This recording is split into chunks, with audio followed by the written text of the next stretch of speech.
Okay, welcome to our next panel, Creating Connections with Aligned Funders. Again, it was another placeholder title that I never got around to changing, so we'll just go with it, right? I am thrilled to have these very busy people that some of them ditched pretty important phone calls today or meetings.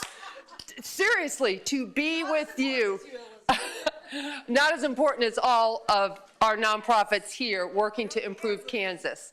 So without further ado, we're going to go down the line and ask each one who they are, what their role is at the foundation, and basically in very high-level terms, what their foundation funds, service area, program strategy. Just give us the elevator pitch and you have about 20 floors to go up. So we'll start with you, Denise. Okay, thank you. Well, good morning, everyone. I'm Denise Sheely. I'm a program officer with Patterson Family Foundation based in Kansas City, Missouri. We were started in 2007 by our co-founders Neil and Jean Patterson, but really didn't start giving grant funds until 2020. So we are still what we consider a young foundation, but we've definitely grown, I think, very quickly. We all know pandemic, and so our goal was to really focus on rural communities with county populations of 50,000 or less.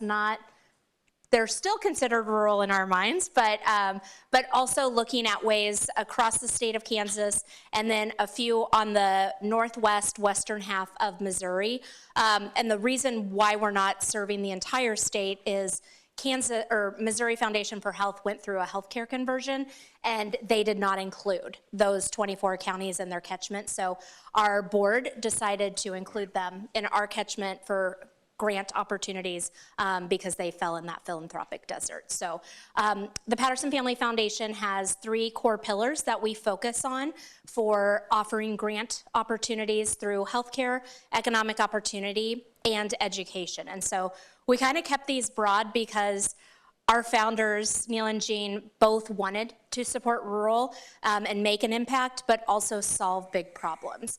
And so we funded a variety of things, from responsive PPE needs or medical equipment for critical access hospitals, FQHCs, nursing homes, working in the schools directly with that needed support to build up their educational workforce. So we've done kind of some opportunities around that.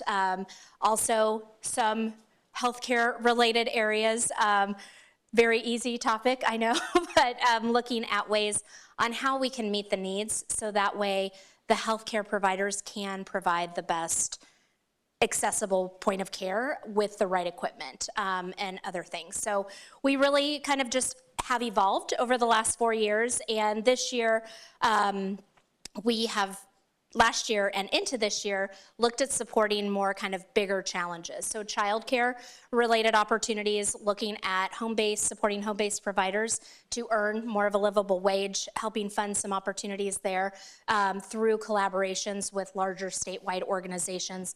Several, even my peers on this panel today, we've worked together. Also looking at nonprofit-based or school-based childcare models, helping with the capital, the operational, even the capacity building, because we know certifications, trainings require a lot. So we've also looked at developing ways on how to support first responders, and really excited. I shared this on Wednesday, but I'll put a plug in now, but I'm gonna be opening up here in about 3.5, 4 weeks, a rural emergency services and first responders grant that allows firefighters or ambulances, EMTs that might need AEDs, PPE equipment, a brush truck, repairs to an ambulance, or different things like that.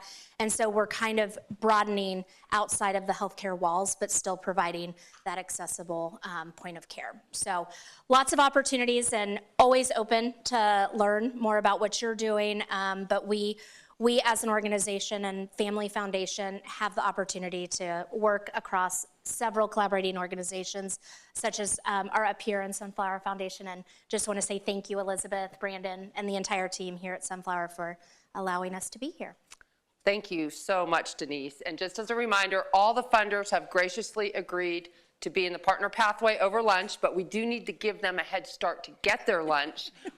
So if you don't get a question answered today, you'll have plenty of one-on-one time. So Denise represents a family foundation. Now we'll shift to Christy, who represents not a foundation, but the biggest funder of projects in the U.S. today, which is the federal government. Yes. Go. If not the sexiest, certainly the busiest, right? All right, certainly the biggest. I'm Christy Davis. I'm a proud presidential appointee of the Biden-Harris administration. Every state in the U.S. has a presidential appointee who is the state director for USDA Rural Development. That's me. I am a fifth-generation Kansan. I've worked in all 105 counties in the state. I'll look forward to hearing a little bit more about your specific projects. But at USDA Rural Development, we work on all things rural, but we have certain program areas, single-family and multifamily housing. So you may be familiar with that. Most of you, if you live in a rural community, probably have a USDA Rural Development multifamily housing or senior housing project in that community. Community programs and water and environmental programs. So we fund things like water systems. See, I said it wasn't sexy, right? That's water and sewer. How about it? They're kind of essential. Yeah, kind of a big deal, right? Water and sewer, hospitals, clinics, nursing homes, those kinds of projects. And then also we have business programs as well. The Biden-Harris administration has been really focused on sustainable energy, as you all know, and addressing climate change. And so we have a lot of programs for businesses in particular to begin to adapt using sustainable energy. So for instance, we're funding things like renewable energy for rooftop solar for businesses. We're funding things like enhanced coolers for rural grocery stores, those kinds of things. So when people think of USDA, usually they think of production agriculture. You all know this. Some folks in DC might not, but only 2% of the rural population is actively engaged in production agriculture, right, for their living. We work with the other 98%. We have some programs that apply for production agriculture, but we're working with the folks in the community who generally are not engaged in production agriculture. That said, we're 1% of the Farm Bill. So we're a tiny piece of that very large funding. We have a lot of additional funding that's come our way through the Inflation Reduction Act and the bipartisan infrastructure legislation. So we've been able to really make an impact, I think, in the last couple of years. And I'm really excited to hear what we can maybe help you do. So that's just the basics. Great. Thank you so much, Christy. So we'll shift to another governmental funding source, and that is Department of Commerce. And Tricia, thank you for, first you can tell us what you do, and then later in the partner pathway, if you want to ask Tricia about the Green Day concert. This week. But You're never going to hear the end. I'm never going to hear the end of it. I'm so sorry. Tell us about Office of Rural Prosperity. So I'm Tricia Purdon. I am the director for the Office of Rural Prosperity in the Kansas Department of Commerce. The Office of Rural Prosperity was created in 2019 by Governor Kelly. We are the oldest Office of Rural Prosperity in the United States, which is kind of crazy. But that 2019 was the oldest. But we organize all sorts of programs and run several programs. But I would say fundamentally what the Office of Rural Prosperity is meant to be is your point organization for any rural community across the state of Kansas to tackle things like housing, childcare, workforce, healthcare, infrastructure, broadband, really anything that's going to make your community thrive and grow and prosper. That's what we are here to do. So whether you're trying to get connected with someone at KDHE or you've got a highway, bridge that's getting ready to fall in on itself, we are happy to connect you with those other folks at the state of Kansas and be your point person to help you. We also administer several $1 million worth of grant programs, really meant to help revitalize rural communities. But overall, fundamentally, all of these programs are meant to empower more than just one or two leaders to get these movements going, but to get a team of people across your community empowered to take charge and get their community active and excited about doing stuff again. So we run the HEAL, Historic Economic Asset Lifeline, which rehabilitates downtown buildings. Emergency HEAL, if you've had a tornado or microburst in Kansas, one of those giant hailstorms, that's what we're here for. We also have the SEED, which is Strategic Economic Asset Expansion, something like, I can't remember all of our acronyms. But basically it's like, let's beautify your town. Let's make things pretty again. Something that's tangible and beautiful that gets people excited about being in your community. That's gonna open again, probably here in the next couple weeks. HEAL opens on November 1st. And we have Rural Champions, which hopefully awards in the next couple weeks, which is a position we fund in your community that works full-time or part-time for a full year dedicated on one issue that you need to address that'll make your town prosper again. And then Rural Murals, that's the last one that we do. So to fund beautiful works of art and places across our state, so. Thank you so much, Tricia. And I'll just put in a plug for, even though Tricia is with ORP, she is well-versed in all things commerce, it would seem. And so if you are not from a rural community and you want to learn more about commerce grants, Tricia and her team, she's got Kelly here with her today, can connect you to the right person. Is that a fair statement? Oh yeah, absolutely. So thank you. All right, now, so we've heard, we've got a question already. That's okay. I was just hoping that each organization could define what rural is for their organization, because it varies. That's an excellent point, Amanda. Thank you. It's a loaded question. So we'll circle back to that, I promise, so not to lose our flow. So Family Foundation, federal, state. Now we're going to shift to a health foundation, and we have Jeff Usher, and as his backup, literally, we've got Brandon in the corner. So no one puts Brandon in the corner. I really dated myself there with that line. Thanks, Elizabeth, and thanks for inviting me here. Yeah, I'm Jeff Usher. I'm with the Kansas Health Foundation. My title now is Director of Institutional Partnership and Issue Mobilization. But that's going to shorten. But that's. But anyway, that's my title right now. And I've been at the foundation for about 26 years, working in the program area primarily. So I know many of you, or many of you have interacted in some capacity with many of you. 2 years ago, we got a new president and CEO, Ed O'Malley, formerly from the Kansas Leadership Institute, which we created. And many of you, if you're familiar with Leadership Institute, know Ed and have heard Ed, and he's a fantastic thinker, big thinker, keeps us running. And we went through a strategic framework, so it's still fairly new, and it's really, I would say it's pretty unique. And so I'll try to briefly describe it, and I brought my cheat sheet here, so I think we may have some of these if you're interested downstairs. But we have a three-part purpose: empower Kansans to lead the nation in health, reduce the inequities that lead to the greatest health disparities, and to be the philanthropic model for impact. That last one sounds selfish and self-absorbed, but Ed likes to describe this as putting pressure on ourselves and Kansas to lead the nation in health. We've decided to kind of hold ourselves and our network accountable to leading the nation in health, and you'll probably hear more and more about that as we start coming out more publicly about our strategic framework. By the way, we're ranked 29th in the nation in health. In 1991, we were ranked 8th. So we have not been improving in our health status.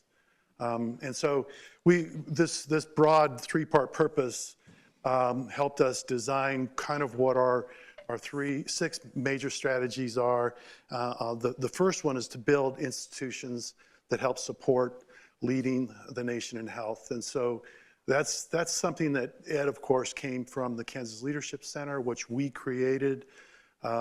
We hired him as the first executive director in 2007. It is now a world-class institute where people are trained all over the world in that framework. So if you're interested in attending any of those classes, feel free to connect with me, or you can just go to their website. And by the way, we do have ways of waiving the fee, but it depends on kind of the work you're doing. And so you can reach out to me if you're interested in thinking about how you might be able to go to the Leadership Center and do some leadership training with your team. There's also an open transformation grant right now that you can apply for your team. And that's what that provides is free training for your team over a period of time. So, so the other one, the second strategy is to build the power and influence of those who are working directly with residents that have the greatest health disparities. And in that particular strategy is the biggest investment we have now, and it's one of our larger investments, we're working with 30 organizations that are embedded in communities that have the highest health disparities, the largest inequities, and we're going to build their power over a long period of time. So we've committed 10 years with those organizations, providing core support, about $100,000 a year over that 10-year period, as well as connecting them with more resources. And I can talk a little bit more about that later, maybe, if you want to talk with Ed and me. The other strategy, third strategy, is mobilize Kansas as an authority to help lead the nation in health. And that's where, when we say people in positions of authority, people that are in decision-making power, have decision-making power. So think of government folks, policymakers, people in large corporations that actually can be a great influence in how they can have healthier workers, and also invest in their communities in Kansas. So we provide, right now we're budgeting $2.5 million a year to 7 advocacy organizations in Kansas to impact policy over a long period of time. And again, like our Building Power and Equity partners, the 30 organizations I just mentioned, this is core support. We say, here's your money, do your good work. We don't tell them what to do. The fourth, and this is primarily my responsibility, is cultivate and refine the Kansas Health Foundation network to lead the nation in health. And so we're experimenting with we have a large network. That network many of the network is right here, and we connect with those as well. But we've also invested in a lot of infrastructure across the state of Kansas that create that network. Many of you know that maybe you don't know, we've invested heavily in building local community foundations across the state of Kansas. And our friends Patterson doing the same thing, and the Hanson Foundation in Northwest Kansas. We've recognized that philanthropy has to be in the community. People in the community know the best way of how to engage this. So when we ask you to consider connecting with your local community foundation, I think it's important. As organizations, we're committed to continue to build that infrastructure as well. We have one of the most robust, high-functioning network of community foundations in the nation. There's 118 community foundations that are a member of the Kansas Association of Community Foundation, who we also provide core support to that organization so that they can continue to build that capacity throughout Kansas. So that's part of that network. The real experiment that we're in now is issue mobilization. So we're going to be trying to mobilize, because many people, how do you mobilize a network? You need to get them actively working together and collaborating around an issue. We know people are doing that in a variety of different issues. We're trying to help them do it better. And when I say we, it really is the collective, because we engage with people in that particular issue. So our issue we're working on now is food insecurity. And so we've been convening folks around food insecurity. Our board has agreed to launch kind of a coalition, a statewide coalition around Hunger Free Kansas, and you'll hear more about that probably in the future. We'll be determining another issue next. We're actually in that determination process right now, so more to hear about that in the future. And I heard Matt O'Malley said, get on all of our newsletters. We all provide newsletters. If you want to know the work that we're doing, if you want to know opportunities, if you see that newsletter, it might fill up but we'll make sure we highlight those opportunities out there that might be available. I can see why you needed Cliff Notes, Jeff. Yeah, I do. A lot going on. I don't want to cut you off, so is there any more? There's two more, but one will be really quick. Two of them will be really quick. Inspire additional institutions and resources to help us lead the nation in health. And that's something that probably makes sense. We're working with a number of national corporations and foundations and organizations to bring in more resources to help us lead the nation in health. And then the other one is really have a kick-ass staff and team to really help us lead the nation in health. There. I love the fact we have documentation of you saying that, Yeah, Jeff. it's been recorded. Exactly. Kick-ass staff. Of course they're kick-ass. They're Kansans, right? Right, yeah. Come on. Thank you, Jeff. And Jeff and I go way back, and you have always been such a pleasure to work with. So thank you for being here today. Okay, so Health Foundation. Now we have kind of a different kind of health foundation because Virginia is here representing the corporate world. So thank you for being here, Virginia. Yeah, thank you, Elizabeth. So I actually do not represent a foundation. Blue Cross and Blue Shield of Kansas is the largest commercial insurer in the state. We have been serving Kansans for over 80 years. And we do have the Blue Cross and Blue Shield of Kansas Foundation, which I do not oversee, which does, but if you have interest in grants from our foundation, I'm more than happy to provide information. So that is one thing you can come talk to me about. However, I actually am the director of Blue Health Initiatives for Blue Cross and Blue Shield of Kansas, and that work started in 2016. And so really the idea behind our Blue Health Initiatives is how do we, as the largest insurer, tie our core mission, our core purpose, which is to to provide peace of mind and quality of life for Kansans, with this idea that health is really more than health care. So we know that 80% of what impacts your health and health outcomes happens where you live, work, and play. It doesn't happen necessarily because of your genetics or within the healthcare system. And so we want to invest with that larger piece in mind. How do we serve our service area? So we do serve 103 of the 105 counties in Kansas. We do not have a definition of rural. If you're rural in our area, we serve you. And we do not serve Johnson and Wyandotte County. So Blue KC serves them. They are part of the larger Association of Blues. Blue Health Initiatives has 4 pillars. We have our pathways, healthy lifestyles, trailblazers, and our health equity program. And so we work with a number of different ways that we can take a public health view and do policy systems and environmental change level work across the state with multiple stakeholders. And we also really focus in on those social determinants of health and the health equity piece. How can we help eliminate disparities in health, and can we make that long sustainable change? Our biggest grant, and I think the one Elizabeth wants to make sure I mention, is Pathways to a Healthy Kansas. So we have been working with health coalitions across the state to focus on how we can bring community partners together through their local health coalition to tackle social determinants of health with a focus on physical activity, nutrition, commercial tobacco control, and behavioral health. So we really want to take that holistic lens and bring both funding and resources, resources in terms of funding and technical assistance into communities to remove barriers and help you become a healthier community. So our latest round is currently open. Today is the very last day you can put in a letter of intent to apply for that by Still 4 have this p.m. afternoon.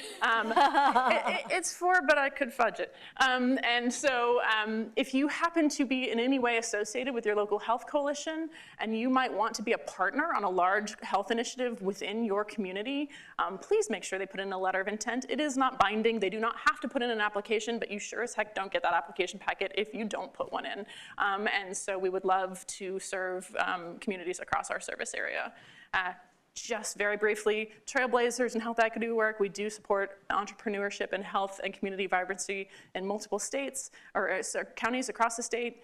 We do things like fitness courts and bike share programs as well through our healthy lifestyles. So we do some different things, but that pathways piece is the one I want to make sure to talk about. Great, thank you. And sorry for misspeaking on the blues. So you have a wealth of information up here.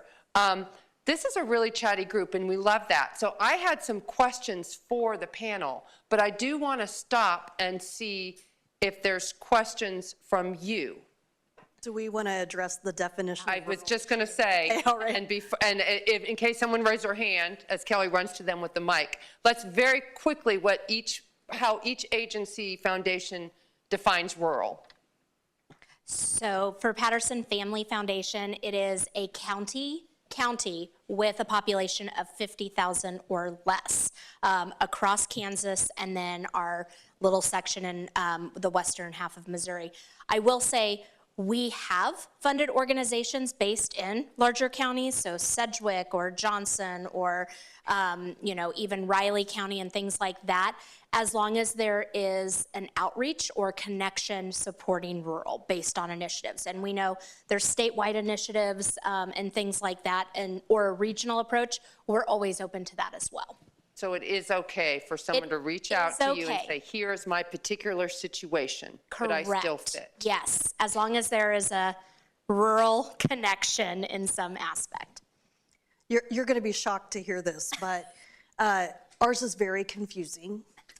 I know, your tax dollars at work, right? Okay, so we fund a lot of projects that are ag-related that aren't in rural areas. For instance, if you are, you're a milling company in a larger community, you qualify for our program. So if you're ag-related, you're likely, going to qualify. So our agency is the combination of multiple agencies who all had their own fiefdoms at one time, and there's no consistency as far as definition. So my advice is, for some of our programs, it's 20,000. For some of our programs, it's 50,000. For some of our programs, if you're a particularly small community, like under 5,000, you may qualify for an additional incentive or grant money versus loans. Most of our programs are financing, but we also have grant funding as well. So my advice to everybody is, I have a staff of incredibly dedicated public servants who want to help you. So if you have a particular project in mind, similar to what Denise said, if you have a particular project in mind, contact us, tell us about your project, and we'll find a place for you, or we'll say, hey, sorry, we can't help you, but we will send you to somebody who can. Honestly, right now, in Kansas is a national leader in rural development. These guys are killing it. State government's killing it. I have to say this, I was on a call with the White House a while back, and there's a woman who works in the White House, and the thing that she was bragging about was that she was from the state that had the second statewide rural development program in the country, and I thought, well, I'm from the first, I guess I should be working in the White House. Anyway, Kansas leads the way, but we have a great relationship with all these folks, and so if we don't have something, we'll refer you, but the best way to do it is, if you have a particular project in mind, come to us and we will help you find where you fit. And I'll just interject here, but be kind and patient to Christy's staff, because do you want to just share what you shared on Wednesday about no surprise here, just like nonprofits, you've got kind of a bare bones, no fault of your own. We are in the process of rebuilding. In the last number of years, 8-ish years, our staff on the ground, our field staff, has gone from 130 people to 30. And we have more money to distribute. Now, those 30 people are amazing, okay? They're working their tails off, but we are constrained. And the truth is, if we let them, they'd work 24/7 because they're so dedicated to what they do. But we are asked to do a lot with less. We are in the process of rebuilding, and the current administration really recognizes the importance of having people on the ground. And if you work in the rural space, as they call it, you know that if it doesn't happen in person, it doesn't happen. And the idea of asking someone from Kansas, I live in Cottonwood Falls, population 900. If I have to tell someone in Cottonwood Falls that they have to talk to someone in Washington, D.C., I might as well just shoot myself in the foot. So, but be patient with us. We want to help. Just tell us specifically what you need, and we'll get you in the right place. And I will just stress, from a funder's perspective as well, specificity is so key when you talk to any funding agency. Just saying, I need money is not very helpful. Right. What is the problem? What is your proposed solution? Right. What do you need? What will that do? And here's a quick example of that. We had someone who came in the office a couple of weeks ago, and they're doing an amazing thing. They are creating a 24/7 child care center in Emporia, Kansas. And there's a lot of shift work in Emporia, Kansas. There's a lot of, it's manufacturing, food production, grain, it's these 24/7 operations.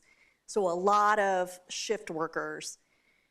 Man, I wanted to help them so badly. I brought my staff in, and Emporia just happens to be a little too big for that particular program that works for them. But what I was able to do, and I'm pretty proud of, we spent hours talking with them, and I actually, changed my schedule so I could eat lunch with them because I wanted to help. It's always good to be part of the solution, right? And childcare, a huge big deal for me as a working mom. What we were able to do for them was working with Trish and others, call the state fire marshal to get the inspection they needed to get the place open. So we couldn't give them money, but we had connections, and we were able to help them get it open. So that's just an example. Thank you for sharing that, because I also look at funding agencies as more than just banks. I mean, resources, connections, and I also hope it's also coming across. One of the reasons we wanted to do this is so they're real people too. They're approachable, and I can genuinely say, every person up here, I've probably received an email from sometime between the hours of 11 p.m. and 6 a.m.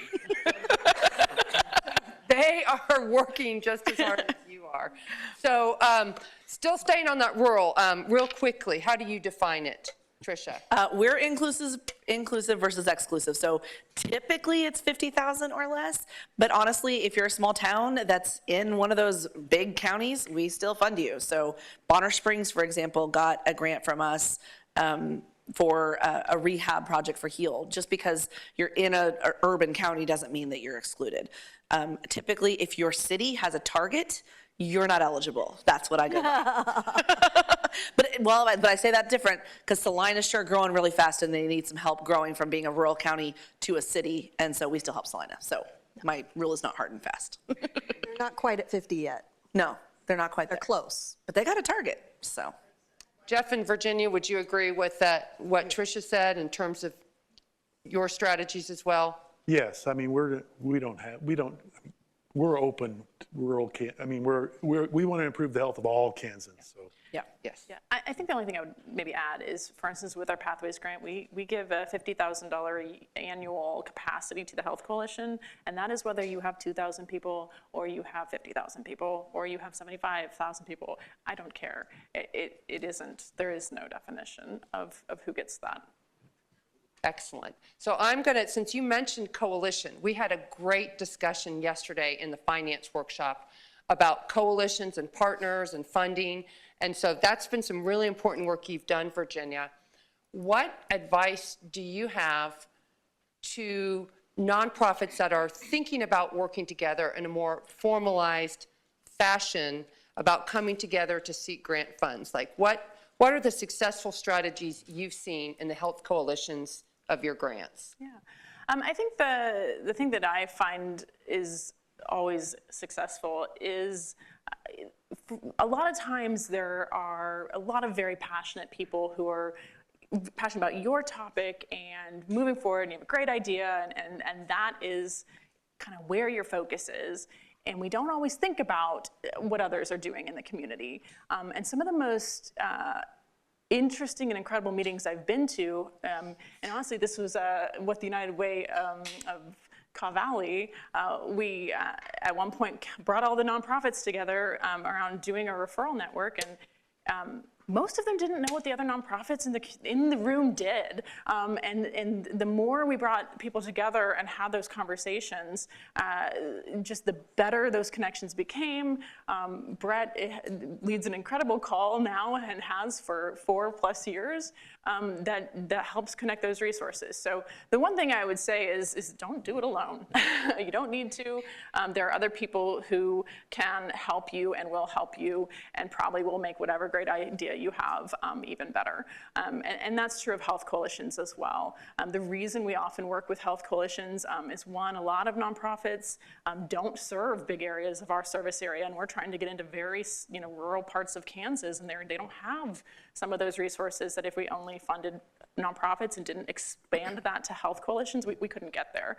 And so really just understanding that there's multiple resources. If you don't know your community foundation, you should talk to your community foundation. If you don't know your extension agent, you should find your extension agent. And I will just reiterate, if you do know a funder, they know all the other funders. And so if you aren't sure or don't know, reach out and ask. I have never one time received an email that I couldn't fund that I didn't send to somebody else. I mean, literally, I always send it to somebody else or let you know of a resource. So I think it's just don't underestimate the willingness of people to help you find the funding you need or the resources you need.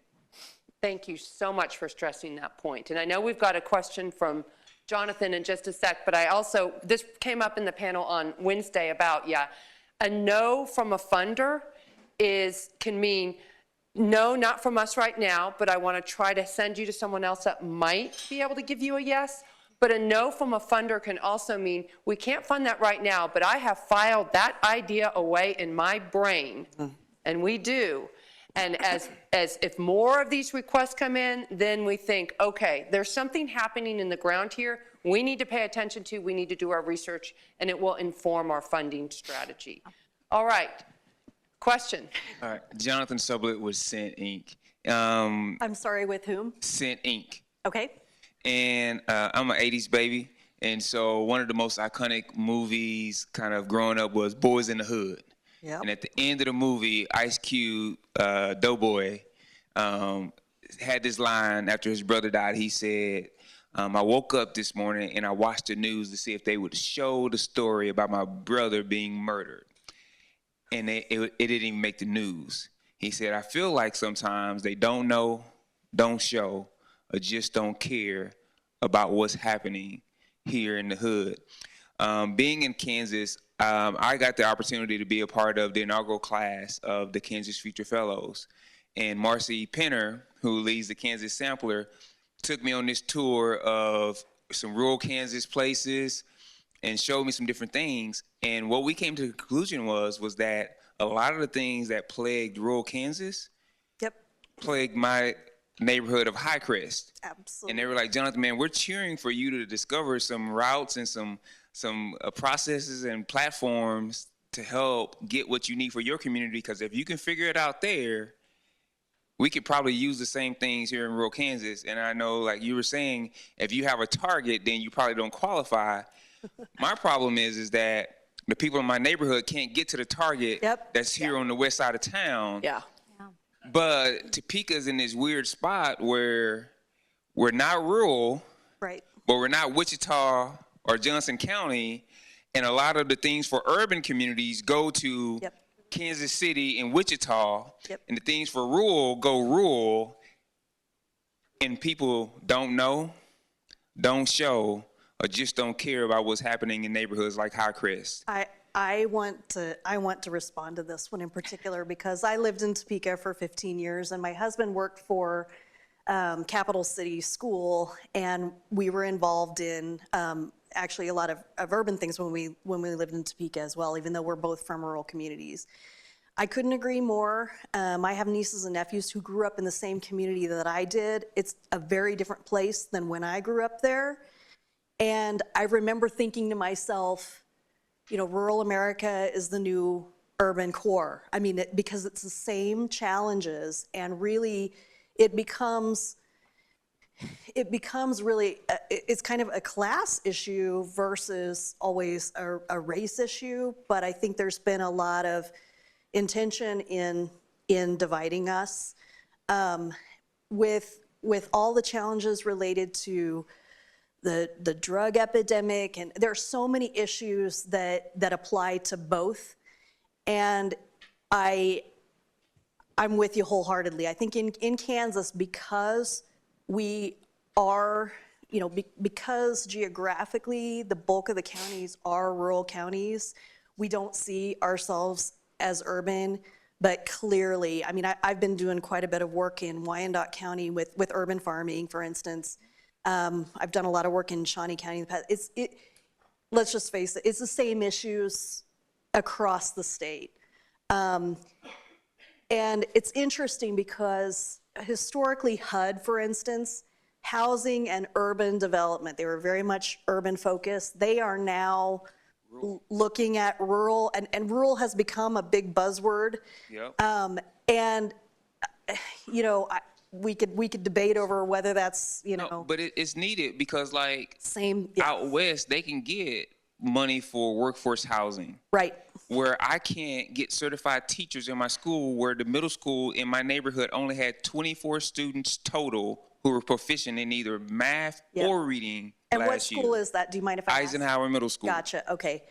And- Let's talk. Yeah, and so I'm trying to get workforce housing so we can recruit teachers Yep. for the schools that my kids are going to. I'll tell you what, housing is one of those issues that's a universal challenge wherever you live in Kansas and wherever you live in the country.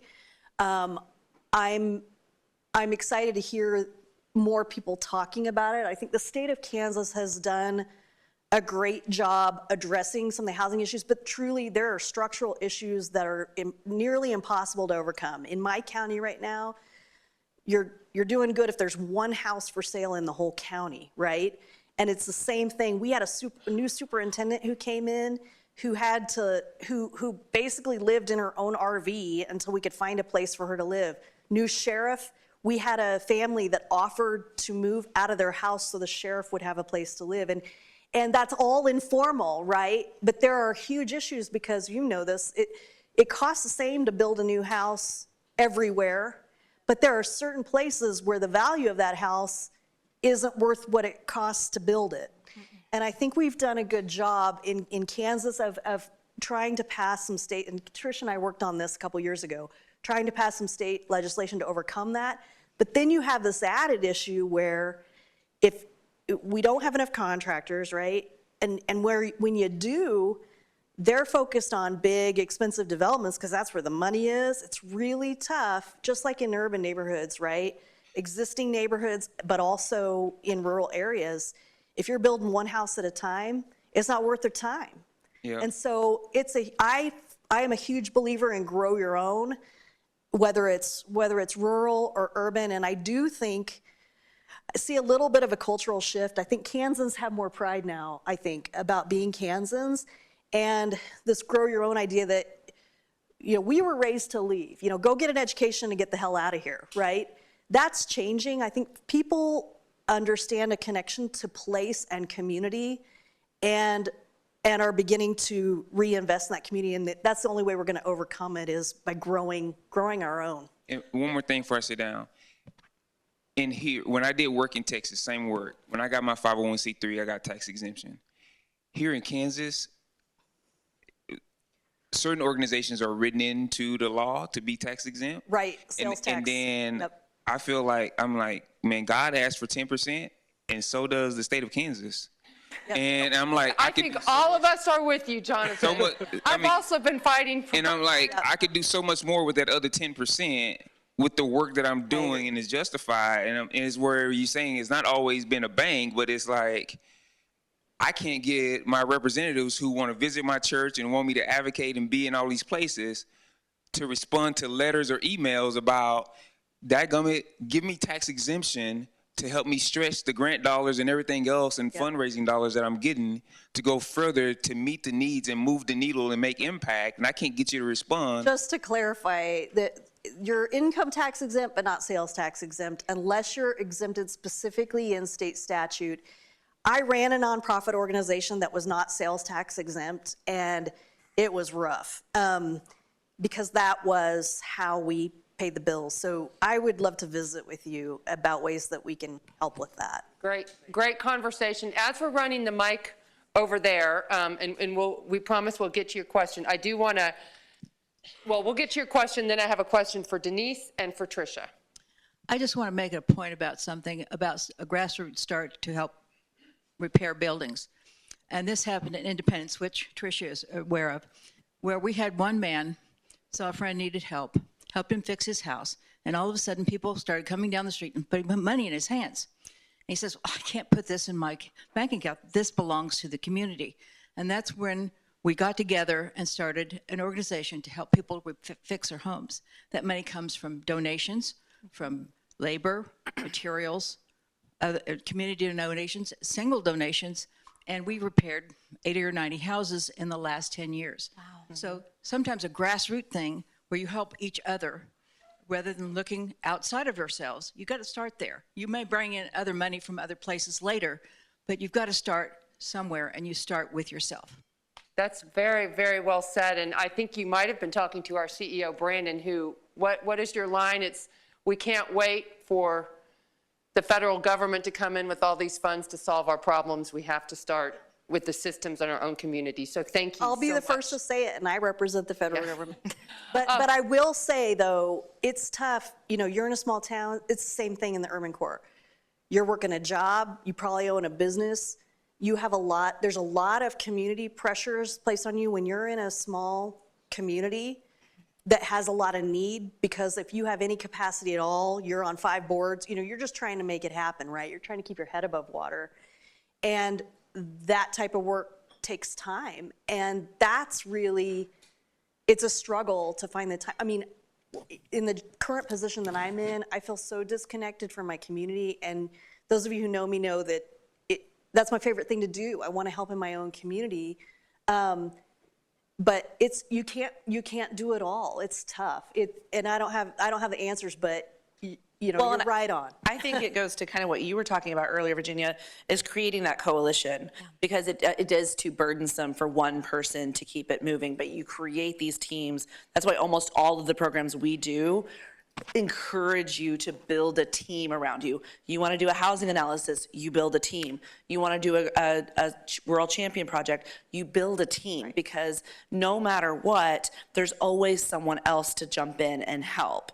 You can't do it by yourself. You'll burn out. Easy, right? Because it's in a rural community, same thing in an urban community. Yeah. It's the same 3 people doing everything, because, so it doesn't make it easy. I've seen more and more grants come out, and props to ORP, to actually pay for the people on the team to do the work. Right. And I'll just say on a broad level, funders love to see teams and coalitions, and I think we're all getting a little bit smarter about the importance of funding positions within those teams and funding someone to be the air traffic controller of everything. Yes. So these are wonderful questions. I am going to ask a couple of my own because I want to get some good general information. So this is the one I'm going to point to Denise, who's one of the busiest ladies I know. I don't even want to know how many grants you have had your eyes on, applications in the last year.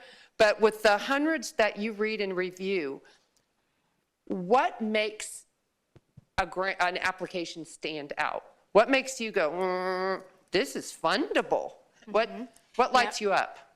Well, I am a 4th generation Kansan, so I love anything and everything rural related, but I personally, and I was the first program officer. I'm one of 3 at our foundation, and our team is growing, and so it has just boomed in the last 4 years. And so one of the key things that we as a foundation are kind of stepping back and saying, what are the trends and themes that we're receiving in our responsive grant making, so our Thriving Rural grant. And I mean, this year alone, we got over 200 applications just for that one alone. My childcare that I just closed at the end of July, over almost 150 applications.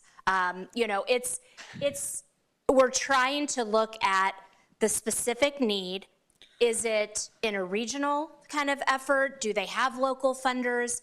Do they have local community buy-in? And so the biggest kind of core pieces that we look at across the board in every application is a specific problem or need that is you're addressing in your own community, but could have a larger impact. So from a childcare perspective, we know there's not always childcare available, and you might have to travel across county line or city limits.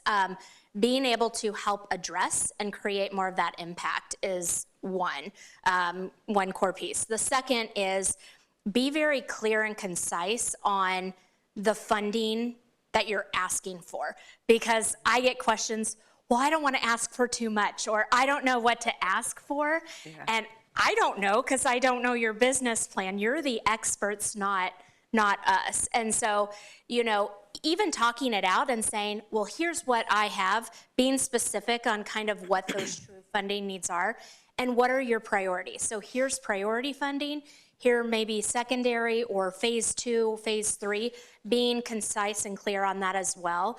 I think obviously having that rural connection, but we want to see that community support, community buy-in, whether that is volunteers, monetary donations, letters of support. It is something that, yes, you are addressing these big challenges in your communities through your organizations, but if you don't have the support of your community or your other leaders, then that does not demonstrate that this is really going to succeed. We want to be able to, and sometimes that's hard, and we recognize that, but being open and honest with us and saying, hey, we're having turnover after turnover with our county commissioners, or, you know, we've had a whole new school board transition out, and we had this request, but now they're saying they want something different. We want to be as transparent with you all, and we would like you to be transparent with us, because we don't know if those are the root problems and root causes of why it's not succeeding. So those would be my core. That's great. Thank you, Denise. And just a reminder that, so foundations, as you know, just like federal and state agencies, they have guidelines and parameters to follow that are established, whether in incorporating documents by their board. So Denise can't help that Patterson funds primarily rural, but while this whole conversation made me think, wouldn't it be cool if there was a project where a rural and a more urban neighborhood work together to solve the same problem? We have some of that, and it's amazing. So do you want to speak more about that, Tricia? Yeah, sure. So one of the programs that Commerce has is EPIC, which pairs an urban community with, I think it was 7 rural communities, and they work together on a placemaking and arts initiative, so that, you know, we have these experts that have very long-standing arts and placemaking initiatives happening in the city, and they shared those resources by training those rural communities, but they created a regional approach. And so these communities that were with, I think it was Wichita that they did it with, were within 2 hours basically of Wichita. So they created the Central Kansas Arts Coalition by doing that. And so it reduced the cost for those rural communities, but it also helped those urban communities learn more about the unique things that were happening in rural to really tie us all together as Kansans. So one of the coolest projects I ever worked on, and I would have, if it was up to me, I would have dumped all kinds of money on it. But we worked on it and we'll continue to work on it. It was, we have a program called Socially Disadvantaged Group Grant, and we work with Kansas Black Farmers Association. They have a rural component through Nicodemus, and there's an urban component, because they're based in the Kansas City area.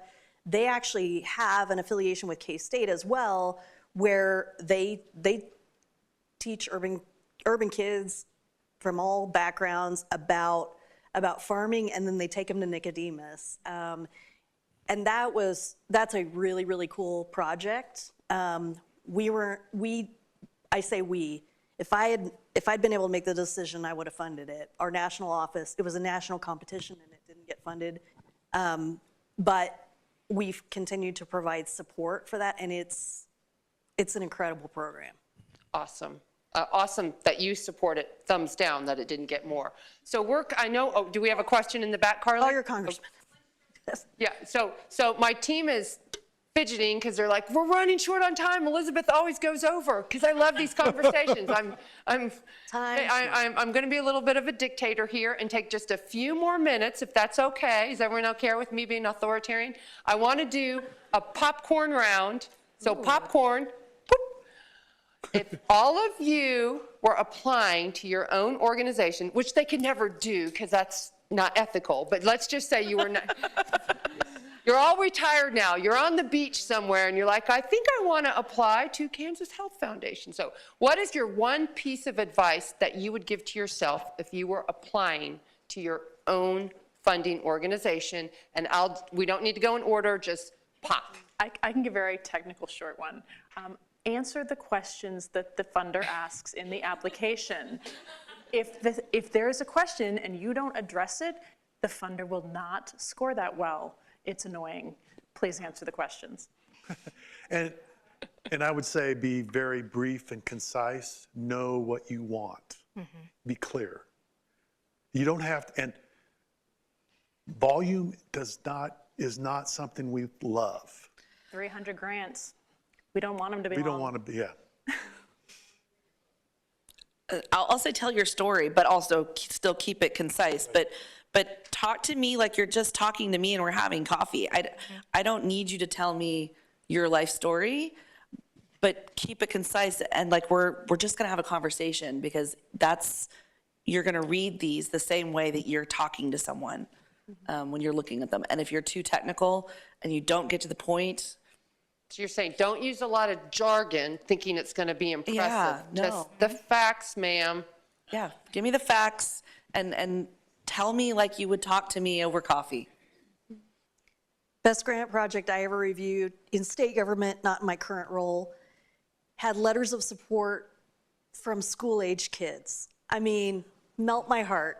Those kids knew why this project was important in their community, and they took the time to color pictures and tell us why it was important to them. I would say, agree, tell your story. It's a little different with federal government because we're not as touchy-feely, and I'm a storyteller, that's my background, right?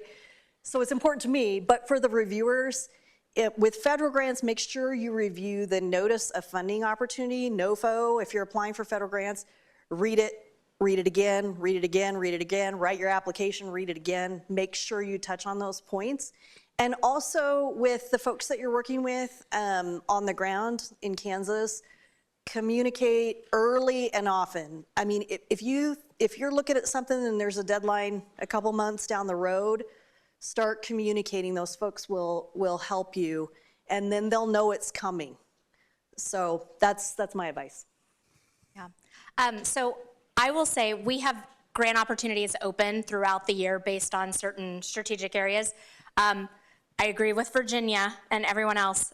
Make sure you complete all of the required questions. As much as I would love to follow up every email and every phone call, I don't unfortunately have the capacity, especially if I'm rolling out additional grant opportunities, but make sure you read and complete all the questions. The second is, make sure you read the entire grant overview and the eligibility, the use of funds, the timelines.